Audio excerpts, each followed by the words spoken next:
നമസ്കാരം. ജീവിതം ഇങ്ങനെ മടുത്തിരിക്കുമ്പോഴാണോ നിങ്ങൾ എന്നെ കേൾക്കുന്നത്? ജീവിതം എപ്പോഴെങ്കിലുമൊക്കെ മടുത്ത് പോയിട്ടുണ്ടോ? അങ്ങനെയുണ്ടെങ്കിൽ ഒരാഴ്ചത്തേക്കൊക്കെ ഓടാനുള്ള ഒരു എനർജി ഈ വീഡിയോ ഒന്ന് ചിലപ്പോൾ കിട്ടുമായിരിക്കും. ആജീവനാന്തം ഈ വാക്കുകളൊന്നും സഹായിക്കാൻ പോകുന്നില്ല, കാരണം അതെന്നെയും സഹായിച്ചിട്ടില്ല. പക്ഷേ ഒരു 2 സ്റ്റെപ്പ് മുമ്പോട്ട് വയ്ക്കാൻ ഇപ്പോഴായിരിക്കുന്ന ഈ അവസ്ഥയിൽ ഇങ്ങനെ അടിഞ്ഞു കൂടി കിടക്കാണ്ട് കുതറി മാറി ഒന്ന് മുമ്പോട്ടേക്ക് പോകാനൊക്കെ ചില വായനകളും ചില കാര്യങ്ങൾ എന്നെ സഹായിച്ചിട്ടുണ്ട്. അത് നിങ്ങളോട് പങ്കുവയ്ക്കുന്നു. ഉപകാരപ്പെടണമെങ്കിൽ ഉപകാരപ്പെടട്ടെ. ആടുജീവിതവുമായി ബന്ധപ്പെടുത്തിയുള്ള ഇൻ്റർവ്യൂസ് കാണായിരുന്നു. അതിനകത്ത് എനിക്ക് ഏറ്റവും ഇഷ്ടപ്പെട്ടത് പൃഥ്വിരാജ് AR റഹ്മാനോട് ചോദ്യങ്ങൾ ചോദിക്കുന്നൊരു ഭാഗമാണ്.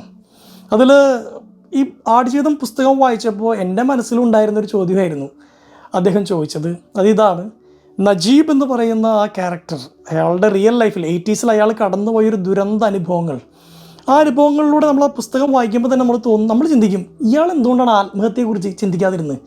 ഒരു മനുഷ്യന് കടന്നു പോകാവുന്ന ഏറ്റവും വേഴ്സ്റ്റ് അനുഭവങ്ങളിലൂടെ കടന്നു പോകുമ്പോൾ എന്തുകൊണ്ട് അയാൾ മരണത്തെക്കുറിച്ച് ചിന്തിച്ചില്ല? ഒരു പ്രകാശവും കാണുന്നില്ല, ഈ ഒരു വലിയൊരു തീന്ന് പുറത്തേക്ക് കിടക്കാൻ പറ്റുന്ന ഒരു ലൈറ്റും കാണുന്നില്ല. എന്തായാലും ആരായാലും മരണത്തെക്കുറിച്ച് ചിന്തിച്ചു പോകും.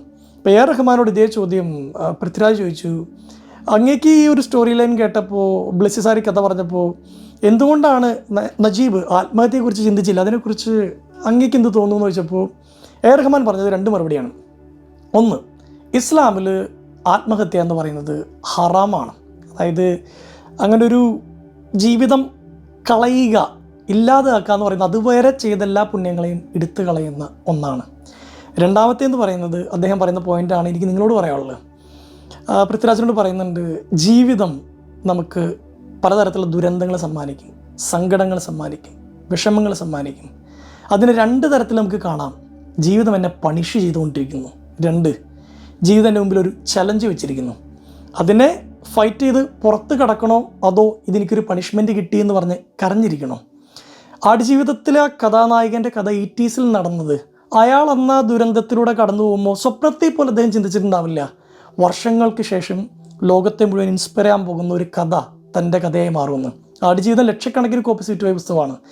ഇന്ന് അതൊരു ഇൻ്റർനാഷണൽ ലെവലിൽ അത് സിനിമയായി മാറ്റപ്പെടുമ്പോൾ അയാൾ എന്തെങ്കിലും കരുതി കാണൂ, എൻ്റെ ജീവിതം, ഞാൻ കടന്നുപോയ യാതനകൾ, ഞാൻ ഫൈറ്റ് ചെയ്ത ഫൈറ്റ് മില്യൺസ് ഓഫ് ആളുകളെ സഹായിക്കാൻ പോകുന്ന ഒന്നായി തീരുമെന്ന്? ഇല്ല. നമ്മുടെ കാര്യം അങ്ങനെയൊക്കെ തന്നെ. നമ്മളിന്ന് കടന്നു പോകുന്ന സ്ട്രഗിളിൽ ഇതിനെ പണിഷ്മെൻ്റായിട്ട് എടുത്താൽ നിങ്ങളത് മൂലക്കിരിക്കുകയുള്ളൂ, ഞാനും മൂലക്കിരിക്കുകയുള്ളൂ. അല്ല ഇതിന് ചലഞ്ചായിട്ട് ഏറ്റെടുത്ത് എങ്ങനെയെങ്കിലും പെട്ടച്ച് കുതിർ ഇതിൽ നിന്ന് പുറത്തേക്ക് കടന്നാൽ ഒരുപക്ഷെ നാളെ ലോകത്തെ സ്വാധീനിക്കാൻ പോകുന്ന കഥ നിങ്ങളുടെ എൻ്റെയൊക്കെ ആണെങ്കിലോ? മഞ്ഞുമൽ ബോയ്സിലെ ആ സംഭവം, ഗുണ കേവിൽ ആ ചെറുപ്പക്കാരൻ വീണപ്പോൾ അവൻ്റെ ബെസ്റ്റ് ഫ്രണ്ട് 13 പേര് വീണിട്ട് തിരിച്ച് കയറാതിരുന്ന അതേ കുഴിയിലേക്ക് സ്വന്തം കൂട്ടുകാരൻ്റെ ശബ്ദം കേട്ട് സിജു ഡേവിഡ് എന്ന് പറയുന്ന ചെറുപ്പക്കാരൻ താഴത്തേക്ക് ഇറങ്ങുന്ന കഥ ഒറിജിനൽ കഥയല്ലായിരുന്നെങ്കിൽ ഈ മഞ്ഞുമൽ ബോയ്സ് എന്ന് പറയുന്ന സിനിമ വിജയിക്കില്ല. കാരണം നമ്മളൊക്കെ പറയും അതൊക്കെ നടക്കണ കാര്യം, ആരെങ്കിലും അങ്ങനെയൊക്കെ ഇറങ്ങൂ, നിൻ്റെ കൂട്ടുകാരൻ ഇറങ്ങും, എൻ്റെ കൂട്ടുകാരൻ ഇറങ്ങുമോ? അത് ഇത്രയും വലിയ സീൻ മാറ്റാൻ കാരണം റിയലി നടന്നൊരു കാര്യം അതുകൊണ്ടാണ്. 2006 സംഭവിച്ച അന്നത്തെ 2 കോളം പത്രത്തിലെ വാർത്തയെ മാത്രം ഒതുങ്ങിയ സിജു ഡേവിഡ് എന്ന് പറയുന്ന കൂട്ടുകാരന് വേണ്ടി ആ മരണക്കുഴിയിലേക്ക് ഇറങ്ങിയ ചെറുപ്പക്കാരൻ്റെ കഥ ഇന്ന് സൗത്ത് ഇന്ത്യയെ കുലുക്കിക്കൊണ്ടിരിക്കുകയാണ്. OTT വന്നാൽ നാഷണലി ഇൻ്റർനാഷണലി ഈ കഥ ചർച്ച ചെയ്യപ്പെടുമെന്ന് ഉറപ്പാണ്. സിജു ഡേവിഡ് അന്ന് ചിന്തിച്ചിരുന്നു തൻ്റെ ഈ കഥ നാളെ മഞ്ഞുമൽ ബോയ്സിലെ സൗഹൃദ ഗ്യാങ് അവർ ചിന്തിച്ചിരുന്നു ഞങ്ങളുടെ ഈ സൗഹൃദ കൂട്ടായ്മ, നമ്മളന്ന് കടന്നുപോയ ദുരന്തം ലോകത്തെ മുഴുവൻ സ്വാധീനിക്കുന്നു? വിൽ സ്മിത്തിൻ്റെ ഒരു പുസ്തകമാണ് പുറകിലിരിക്കുന്നത്. വിൽ എന്നാണ് അതിൻ്റെ പേര്, പറ്റിയാൽ വായിച്ചിരിക്കുന്നത് നന്നായിരിക്കും. അതിനകത്ത് അദ്ദേഹം പറയുന്നൊരു തുടക്കത്തിൽ പറയുന്നൊരു കാര്യമുണ്ട്. അവരുടെ വീടിന് മുമ്പിൽ ഒരു വാള് പണിയണം, മതിൽ പണിയണം. അവരുടെ കുട്ടിക്കാലത്താണ്. പപ്പൻ പറയുന്നുണ്ട് നമ്മൾ മുതലോടി ഈ മതിൽ പണിയും.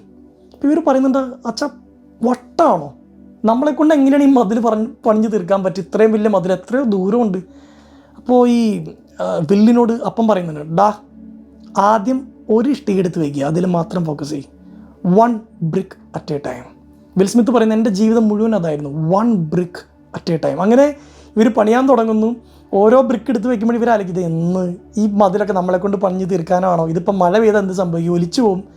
മാസങ്ങൾക്ക് ശേഷം അവരിങ്ങനെ നോക്കണമായിരുന്നു. അവസാനത്തെ ആ ബ്രിക്ക് എടുത്ത് വയ്ക്കുമ്പോൾ അവരിങ്ങനെ മാറി നോക്കുക, അതേ മതിൽ റെഡിയായി. കാരണം ആ മതിൽ റെഡിയാവാൻ കാരണം മാസങ്ങൾ കടന്നുപോയി.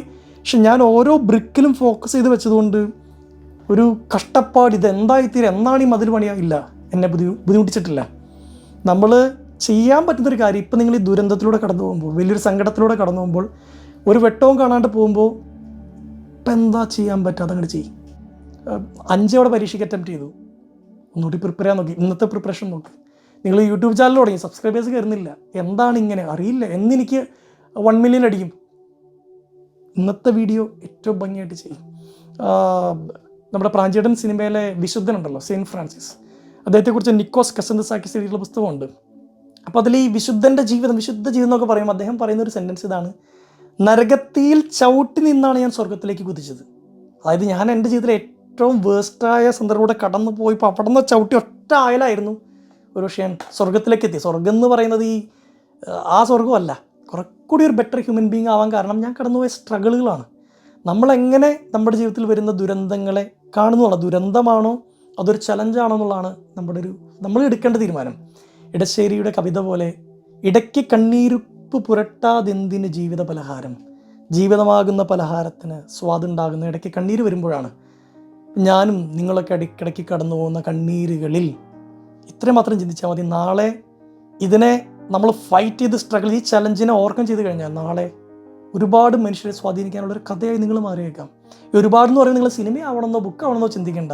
നാളെ നമ്മുടെ മക്കൾക്ക്, കൊച്ചുമക്കൾക്ക്, അയൽവക്കക്കാർക്ക്, ബന്ധുക്കൾക്ക്, അല്ലെങ്കിൽ നമുക്ക് തന്നെ തിരിഞ്ഞു നോക്കുമ്പോൾ ഐ മേഡ് ഇറ്റ്, ഞാനിതാ ഇവിടം വരെ എത്തി, ചാടിക്കടന്നു എന്ന് പറയാമല്ലോ. ഏതൊരു ജീവിതത്തിൻ്റെ സ്ക്രിപ്റ്റും ബ്ലോക്ക് ബസ്റ്റർ ആവുന്നത് സങ്കടത്തിൻ്റെ ആഴത്തിനനുസരിച്ചിട്ടാണ്. ആടുജീവിതം ഇത്രയധികം വിറ്റുപോയതും നാളെ ഇത്രയും വലിയ സിനിമയായിട്ട് പുറത്തേക്ക് ഇറങ്ങുന്നതിന് കാരണം അതിലെ കഥാനായകൻ കടന്നുപോയ സങ്കടങ്ങളുടെ ആഴമാണ്. മഞ്ഞുമ്പൽ ബോയ്സ് എന്ന് പറയുന്ന സിനിമ സീൻ മാറ്റി, ചരിത്രം മാറ്റി കുറിക്കുമ്പോൾ അതിന് കാരണം സ്വപ്നത്തിൽ പോലും ചിന്തിക്കാത്ത കാര്യങ്ങളിലൂടെ ഒരു കൂട്ടം ചെറുപ്പക്കാർ കടന്നു പോയത് കൊണ്ടാണ്. അവരവിടെ ആ ചെറുപ്പക്കാർ ഉപേക്ഷിച്ചിട്ട് പോയിരുന്നെങ്കിൽ ഇന്ന് നമ്മൾ തിയേറ്ററിൽ ലക്ഷക്കണക്കിന് ആളിങ്ങനെ ഗൂസ് പമ്പടിച്ച് അവരവരുടെ സൗഹൃദങ്ങളെയും ജീവിതത്തെയും പരിശോധിക്കില്ലായിരുന്നു. ഞാൻ വൈൻഡപ്പ് ചെയ്യാണ്. എവിടെ ഇരുന്നാണ് നിങ്ങൾ എന്നെ കേൾക്കുന്നതെങ്കിലും ഞാനിത് എന്നോടും കൂടിയാണ് പറയുന്നത്, കാരണം എനിക്കിത് ആവശ്യമാണ്. ജോസഫേ, ഇപ്പം കടന്നു പോകുന്ന കാര്യങ്ങൾ ഗോ ത്രൂ ഇറ്റ് ഗ്രേസ്ഫുള്ളി. പെട്ടച്ചിട്ടായാലും ഓടിയിട്ടായാലും കടന്നുപോയി. It's A challenge. ജീവിതം മുമ്പിൽ കൊണ്ടുവച്ചിട്ടുള്ള ചലഞ്ചാണ്. പുറത്തേക്ക് കിടക്കുക. താഴ്വരയുടെ സംഗീതം എന്ന് പറഞ്ഞൊരു പുസ്തകമുണ്ട് ഷൗക്കത്ത് സാറിന്. അതിനകത്ത് ഒരു കാര്യം പറയാൻ ആഗ്രഹിക്കുന്നു. സൂര്യൻ അസ്തമിക്കുമ്പോൾ നമ്മളിനി ഞെട്ടി വരയ്ക്കുന്നു, അയ്യോ സൂര്യൻ പോയി, ഇനി എന്ത് ചെയ്യും, എവിടെ പോയി എൻ്റെ സൂര്യൻ? ഇല്ല, നമുക്കറിയാം നാളെ സൂര്യൻ വരും. അതുപോലെ ഒരു തിരമാല ഇങ്ങനെ പുറകോട്ട് പോകുന്നു, അയ്യോ പുറകോട്ട് പോകണം, പിന്നെയും മുമ്പോട്ട് വരുന്നുണ്ട്. പ്രകൃതിയിലെല്ലാം തന്നെ അങ്ങനെയാണ്. അപ്പോൾ പിന്നെ ജീവിതവും അതിൻ്റെ ഒരു ഗ്രേറ്റസ്റ്റ് ഫോം അല്ലേ. ഇപ്പം നഷ്ടപ്പെട്ടതിനെ ഓർത്ത് never worry, it will come back. സൂര്യൻ അസ്തമിച്ചെന്ന് വെച്ചാൽ സങ്കടപ്പെടല്ലേ, വെയിറ്റ് ചെയ്യ്, ഉറപ്പായിട്ട് ഉദിക്കും. കുറച്ച് കാലത്തേക്കെങ്കിലും പിടിച്ചു നിൽക്കാൻ ഈ വരികൾ, ഈ വീഡിയോ നിങ്ങളെ സഹായിക്കട്ടെ എന്ന് ആശംസിക്കുന്നു. Nice talking to U.